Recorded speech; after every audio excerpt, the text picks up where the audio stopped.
আসসালামু আলাইকুম ওয়া রাহমাতুল্লাহি ওয়া বারাকাতু। সবাই কেমন আছেন? আশা করি সবাই ভালো আছেন এবং সুস্থ আছেন।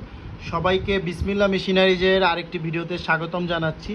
আপনারা আমাদের এই ভিডিওটির মধ্যে দেখতে পাচ্ছেন যে স্ক্রিনে যে মেশিনটি, সেই মেশিনটি দ্বারা মুরগির ঠোঁট কাটা হয়, মুরগির ঠোঁট ছেঁকা দেওয়া হয়। হ্যাঁ, একটি মেশিন দ্বারাই আপনারা মুরগির ঠোঁট কাটতে পারবেন এবং মুরগির ঠোঁট ছেঁকা দিতে পারবেন। এবং এই মেশিনটির সাথে দেখতে পাচ্ছেন একটি পাদানি পাচ্ছেন মুরগির ঠোঁট কাটার ক্ষেত্রে। এবং এই মেশিনটি ফেস সিস্টেম মেশিন, ফেস থাকার কারণে আপনার এক্সট্রা দুটি ফেস দিয়ে দিয়েছি। এবং এই মেশিনটি কয়েল জ্বলার কোনো সম্ভাবনা নাই এবং সুপার ইলেকট্রনিক ভিট ফার্মা কোম্পানির একটি মেশিন। এবং আপনারা এই মেশিনটি চাইলে সুন্দরবন কুরিয়ারের মাধ্যমে সারা বাংলাদেশে আপনারা এই মেশিনটি নিতে পারেন বা তাছাড়া সরাসরি এসে নিতে পারেন। এবং এই মেশিনটি ফ্যান সহকারে মেশিন, ফ্যান সহ মুরগির ঠোঁট কাটার ডিবেকার মেশিন যাদের প্রয়োজন তারা আমাদের স্ক্রিনে দেওয়া নাম্বারে কল করে এই মেশিনটি অর্ডার করতে পারেন। চাইলে যাদের এই মেশিন প্রয়োজন তারা সরাসরি আমাদের নাম্বারে কল করুন।